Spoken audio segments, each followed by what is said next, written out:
like the show's already flying by, but good Monday to you. Hope you had a good weekend.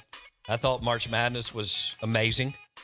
Some epic games, good Sweet 16 matchups, and we'll get all locked in Thursday and Friday. 4 games on Thursday and 4 on Friday. And everybody was taking shots at the SEC, and they still got a couple of teams in. Almost got a third. That A&M Houston game was one hell of a ball game last night. Wow. Kelvin Sampson's done a great job there for sure at Houston. We are the Out of Bounds Show. We're live in the Bank Plus studio. Our SEC Insider Hit this morning is brought to you by Farm Bureau Insurance. Bundle your car and home and save with your Farm Bureau Insurance agent in any of the 82 counties in Mississippi. Favorites.com if you want to get a quote in 4 minutes or less. We welcome in Bud Elliot. He is with 247 Sports, Cover 3 Podcast, and Nolecast, and he joins us on the Farm Bureau Insurance guest line. Bud Elliot, good morning. How are you? Oh, doing well, man. What you guys up to? Well, we were talking about skydiving in the last segment. Have you ever been skydiving? I have not. I'd probably do it, but I just haven't had the chance to do it. Yeah, so my vote was, hell no, I'm not doing it. But my producer has done it that called you, not surprising, a few times. And then we were talking about whether you'd go up in a hot air balloon. And I don't trust those people either. Most of them are on parole, ex-meth addicts. And so yeah, as a Florida guy, the one I don't want to touch is the parasailing. Like I definitely don't trust the guys driving those boats or the wind conditions right. I'd much rather skydive than parasail. Good grief. I'm not parasailing either. How many times have I been in Destin or 30A watching that, thinking I'll just stay right here and keep sipping on an ice cold beer and let them do that. Mm-hmm. Hey, who is exactly. I've listened to your Cover 3 podcast, and it's sometimes y'all have 4 people on, sometimes you have 3 people on. I know you, I know Danny. Who's the host that's funny? He's kind of a nerd, but he keeps everything dry. Chip Patterson. Yeah. He is, he's incredible, man. Because we don't script the show. It's just really off the cuff. So like he kind of, I don't think people pick up on that. Like you do, cause you're in the media, but like his ability to drive the thing and keep it, from going not completely off the rails is, he's talented. Yeah, he is. He does a good job and he cracks me up. All right. So I've got to jump in. Look, let's start with Florida State and Clemson. We're a heavy SEC show, as you know, but we hit the big brands like FSU and Ohio State and Clemson and some of the others. Now we've got 2 of them coming in the league this summer, which is crazy, with Texas and Oklahoma. But your school already sued the ACC. They're trying to get out of the grant of rights, which I think goes through 2036. Everybody's trying to figure out the number. Then Clemson followed suit here recently. Would you walk us through kind of how you think this will go? And when do you think it could possibly happen where FSU and Clemson leave and others? I know North Carolina and others are lining up. And what do you think the number, give or take, will be once it all shakes out? Sure. So Florida State and Clemson lawsuits are pretty similar if we boil it down to the primary claims, right? And the big one to watch here is the exit fee and the amount of granting of rights in terms of like the dollar value of that. Is that a penalty or is it liquidated damages? Most states say, hey, like you can't have a penalty in a contract. You can have liquidated damages as long as they bear like a close resemblance to like the actual damages suffered by the entity being harmed, right? In this case, the ACC, if Florida State or Clemson were to leave. And Florida State and Clemson are basically saying, hey, 500 something million, that's a penalty. That's not really the real number that you all would suffer if Florida State or Clemson were to leave. Now, North Carolina state law is a little bit different, and that's where the whole venue fight comes in. On Friday, they had a preliminary hearing there in North Carolina to kind of decide, okay, where's this thing going to be held? Is it going to be heard in North Carolina? The Florida State case, the Clemson case has not really been heard yet. Or will it be held in Florida? That's going to matter quite a bit here because Florida law is a little more on the state of Florida's side. So that's the main thing that we're watching. if their number is like, hey, 120 million, they're out. They can finance that themselves. They can go to private equity. If you're looking at like 560 million, that's a little different, right? Like that's like, oh, okay, I don't know, maybe hang around another year or two and make the playoff. Keep the brand engaged and kind of keep riding high there. But if it's 100, I mean they're going to bounce. Now, as for the date, we will know by August 15th if Florida State and Clemson are going to be in the ACC next year, because that's the date upon which you have to give the ACC notice as to your intent to leave for the coming season. So August 15th is the big date to watch there. I don't know what's going to happen. Like, a lot of this is going to depend on, okay, should the ACC settle? Will it settle? Is it really tenable to have your two biggest brands? Although you can argue North Carolina is also in that conversation for biggest brands and maybe the most popular media entity as far as like who the Big Ten and SEC might want. But is it really tenable long term to have your two biggest brands constantly like asking to get out and trashing the league? I don't know. If you do settle, does that open the door for everybody else to kind of come and try to settle? I'm not really so sure because, again, you need to have landing spots. I'm confident Florida State and Clemson would have landing spots. I know North Carolina would. I think Miami would.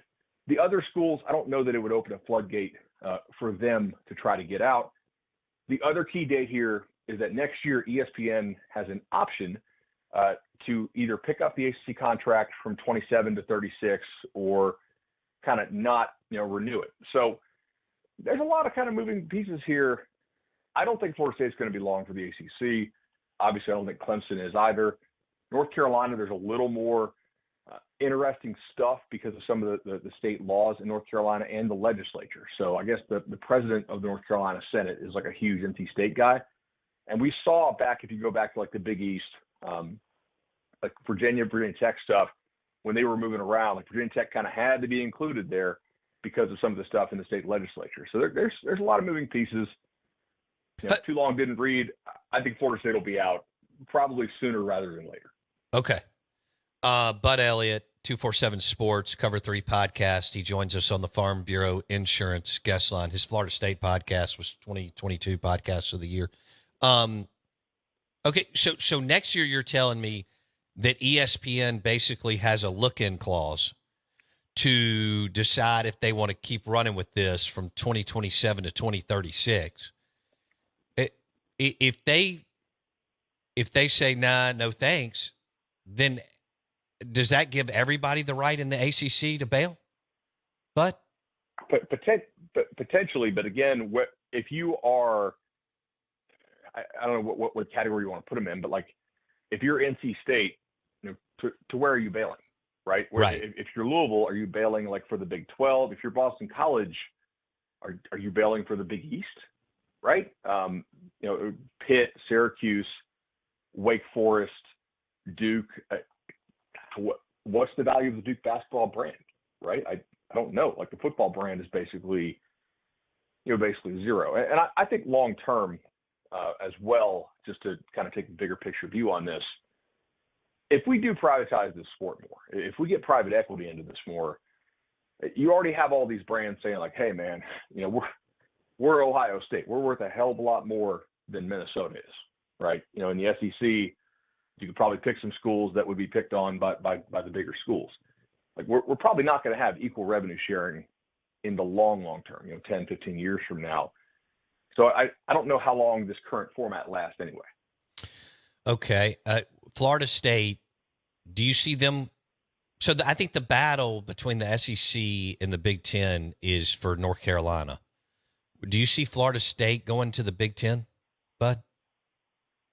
Yeah, I think if I had to put my money where my mouth is, I would predict the Big Ten as of now. I'm pretty confident they could get into the Big Ten.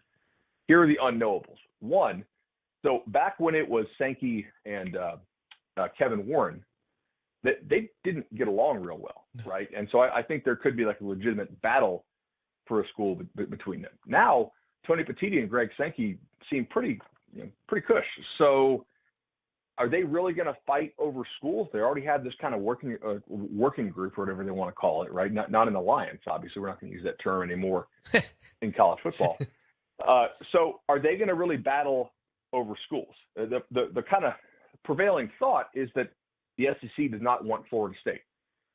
But do they also not want Florida State if it means that the Big Ten is now getting into the state of Florida?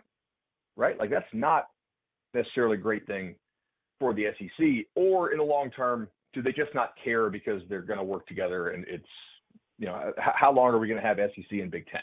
Right? Is that going to be something we're going to have for the next 50 years or just maybe the next 10 years? Because the Big Ten deal's up in 2030 and SEC is 2034. The NFL makes a lot more money by working together, AFC and NFC. They don't operate on separate TV deals. So right. I kind of wonder, like, are they, I don't want to say collude, but are they going to work together? And if you're Florida State, like, at what number would you accept from the Big Ten and for how long? Would you accept a half share? If so, for how many years, right? I think that's probably a worry for FSU. Bud Elliot on the Out of Bounds show. So it's not, look, it's a big brand. Y'all have won big since Bowden got there and got it rolling in the early mid-'80s. All right, so I see Miami, because they're a private school, Big Ten bound for sure. Do you see it like that? I think so. The only real question I have with Miami is, like, does the administration match up with the boosters, right? They have very strong NIL. They have a couple mega boosters who are pretty big. Does the administration want to play sports, at that level, right? I don't know if they're quite as aggressive on that, but Miami would make a lot of sense for the Big Ten for sure. And so you agree that the absolute, like, I see where you're going. Look, they may not, the SEC and Big Ten may not, throw down for the next one. But I do think North Carolina is good. I think they'll be willing to leave NC State. UVA is going to be willing to leave Tech. I see North Carolina and Virginia maybe as the battleground, but in this, even though they're not near as good on the gridiron as Florida State and Clemson. Could you see that? Yeah, I totally agree with you on North Carolina because, again, it's not that they're massive. We are not in a – well, yeah, they're massive. We're not in a spot where cable boxes matter as much as they did when the Big Ten literally took Rutgers just so they can say it had a New York presence and it could get $1.25 off every cable box in the state of New York, right? Right. Like, that was a genius business move. It had nothing to do with sports. It was entirely a cable box grab for the Big Ten network, and they made billions off it. With Virginia, though, if we are and look, states still matter, markets still matter. Expanding into Virginia, expanding into North Carolina, that matters a whole lot. But North Carolina's brand is a lot bigger than UVA's. So I am much more willing to buy that North Carolina makes sense for the long term than I am Virginia. Right? Like, Virginia's brand is not, it doesn't have a big following. No. North Carolina does. If you're long term here, like, if I'm a private equity guy, I look at this, I'm like, wait, what? We're doing like a 5-year cable box grab, and then what? We have another Rutgers situation? Maybe the numbers work out there. North Carolina, I'm fairly certain is going to be around. Oh, yeah. They remind me of a couple of programs, and like UCLA underachieves and is not committed in college football. North Carolina, same way. If they ever really want, like, but if you drop Lane Kiffin at North Carolina, it's on. You see where I'm going? I mean, he would. What? Yeah, exactly. He would get it going, right? I mean, they're doing this dog, and I'm sure Mac Brown's a nice guy, 73 years old, but they're just kind of out in no man's land. They're focused on this weekend in the Sweet 16. If a North Carolina or UCLA ever really was committed and got the right coach and the right boosters and the right money going in the right direction, I think those type teams, because of their brand and so on, could get rolling pretty fast. How do you see it? Totally agree. I mean, look, I've said it on the show. If North Carolina was serious, is Mac Brown still the coach? No. If North Carolina was serious, is Diego Pounds the left tackle for Ole Miss or the left tackle for North Carolina? Mm-hmm. Great point. Great point. Assuming he's playing left tackle, I haven't seen the spring reports yet on what Ole Miss is running, but I assume he's playing tackle there still. So everything. August 15th is this year's deadline for Florida State and Clemson, and then next year we could do this again, especially with the new look-in clause for ESPN, right? That's correct. Yep. And if you were to bet, $500 to $1,000 on it, which way do you think it goes this summer? Okay, so that's I do a lot of betting stuff. 500,000. I'd probably throw it down on getting some chaos and announcing they're out and figuring the details out later. Okay, man. Michael Alford is he's an aggressive dude, and he's just not. For our listeners, he's the athletic director of Florida State. He's not playing around, is he? No, I think if you look at the comments that Trev Alberts made this week, the new AD at A&M, he said we have to prepare to have at least a $20 million payroll immediately for football, right, for the roster. And that's the real reason. People are like, why would Florida State leave the ACC? They're going to make the playoff a lot more often than not playing in the ACC. And in the short term, that's pretty factual, right? You probably get 2 teams a year out of the ACC, and pretty good chance they're in the top 2. But in the long term, if the SEC is making 60% more money than the ACC is just off the playoff, right, and the TV deal is like triple, we're going to have revenue sharing eventually on this thing, and your roster is going to come from the rev share. Like either you have the money to compete for players, or you don't. So that's the reason they're doing this. Yeah, for our listeners, right now it's Big Ten and SEC will receive more than $21 million per school with the new college football playoff payout, and ACC's at $13 million per school, and the Big 12's at 12, and then you got Notre Dame and the G5. So, Bud Elliott, Cover 3 Podcast, 247 Sports. He joins us on ESPN 105.9 The Zone and the Farm Bureau Insurance Guest Line. All right, you teed me up. Got a few more minutes here. Ole Miss, you mentioned them. There's a lot of buzz around them. Kiffin's done an amazing job. He's done well in high school recruiting, really well in the NIL, and they pulled a hell of a schedule. What do you think? I mean, are you buying that this team could finish in the top 2 in the SEC? Georgia is going to be there. I don't think Bama's taken the step back that people believe. I think LSU is going to be better. And my kind of dark horse team this year, now that they've got an adult as a coach, is A&M.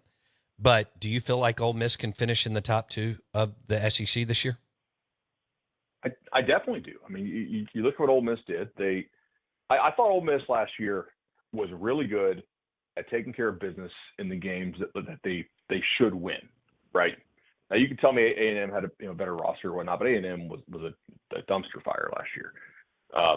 And then, to me, they were physically non-competitive in the Alabama and Georgia games, right? It was okay. That's kind of the bright line as far as the gap of the roster. And I know the Bama game was close for a little while, but I do think that had a little more to do with Bama's offense being not fully formed, I guess, shall we say, coming off the USF week. But now I like a lot of what they've done in the transfer portal. I'd let Judkins walk too, I think. Receiver for me on them was real interesting last year. It felt like they never could get healthy. Pre-scoring was dinged up, and then wasn't Trey Harris hurt as well? I'm going through my notes from the season. He was. They never get 100%. And then Dart, I felt like he looked hurt when I watched him play for parts of last year. And the O-line I know got dinged up. Georgia was one of my biggest bets of the year over Ole Miss, and I thought it was basically stealing. Because I thought Ole Miss's defense was a bit of a fraud. And when the right tackle went down, my preseason notes were like, man, Ole Miss, their depth on the O-line kind of sucked. So I figured Georgia would eat them alive, and they did. But, man, I like a lot of these moves they made. And Diego Pounds and Kalepo, those are nice gets. And there's no reason to think the receivers are going to be banged up again. I think Jackson Dart can play. Defensively, they're not worse. I think they're probably a little bit better, actually. So, maybe significantly better if Prinsley and Nolan can play to their ceiling, I don't see why they can't finish, top 2 in the SEC. And do you expect Bama to take a big step back? I don't really. I could give you an answer, but I don't trust the answer I'm going to give because I don't know what they're going to do in the spring portal. Like they're one of the teams, along with Michigan, that I think you have to circle. It's like, hey, they didn't really have a bite at the apple in the December portal, right? So let's see what they do in the spring portal. I mean, is Milroe for sure the guy? Are they going to be playing a 17-year-old at receiver in Ryan Williams? I mean, he's a damn good one, but he's going to be 17 years old playing in the SEC. Those are some questions I would have. They lost a ton in the secondary too. I mean, a bunch. But I don't know how anybody can be confident that Bama either will or won't take a step back until we see what they do in the portal, because they're not going to sit still. No, they're not. That's a good point. So you got Georgia, and then it's kind of up for grabs between Ole Miss, Bama, maybe LSU, maybe A&M. Is that kind of how you see it? Trending into the second portal deal in a few weeks, and then going into August? And I think we have to include Tennessee too. Fair enough. Because the schedule is somewhat manageable, and they return a bunch on both lines of scrimmage. And I'm confident Heupel, to get good receiver play, just because his track record says that he will. And if Nico plays to his ceiling, then all of a sudden you got a super, veteran team on both lines of scrimmage with a phenom quarterback. It's like, okay, is it a likely outcome? I don't know. Is it a foreseeable outcome? Is it possible? To me, it is. So I think you have to include Tennessee in that sort of maybe category. I've got a minute. Which way do you think both teams could be in for a rude awakening, but it looks like Sark's he's had more time, and they are a bigger brand and do recruit a little bit better. Which way do you think Oklahoma's trending right now, Bud? I think positive because of the quarterback, but man, he lost almost everybody on that offensive line, and a couple of those guys are going to be draft picks, and that's concerning to me. I understand why their win total is 7 in Vegas right now. And the schedule's not easy. They did not get a great draw. Woo! All right, we'll leave it there. Bud Elliot, Nolecast podcast, Cover 3, 247 Sports. He joined us on the Farm Bureau Insurance guest line. Bud Elliot, we appreciate it, man. Thanks. All right, bro. Enjoyed it, man. That was good. So we got an August 15th deadline for Florida State and Clemson to see, what happens. And then if they stand pat, next year ESPN has a look-in clause on the 27 to 36 contract. Wouldn't you think they'll bail? I mean, I guess it'll be contingent on who's there and everything else. And then the question is, when does North Carolina file their suit? So Florida State has filed theirs against the ACC. Clemson has filed theirs. And when does Carolina Blue jump in? And then who's after that? Would Miami go after that or Virginia? But the ACC is going to go the way of the Pac-12. And the Big 12 is probably going to gobble up I don't know how many teams, but a bunch of them. I guess they'll be the third one standing. Good morning. Welcome in. We're going to have Mo Williams, former Alabama and NBA star, Jackson State head basketball coach at 8:30 on the Farm Bureau Insurance guest line.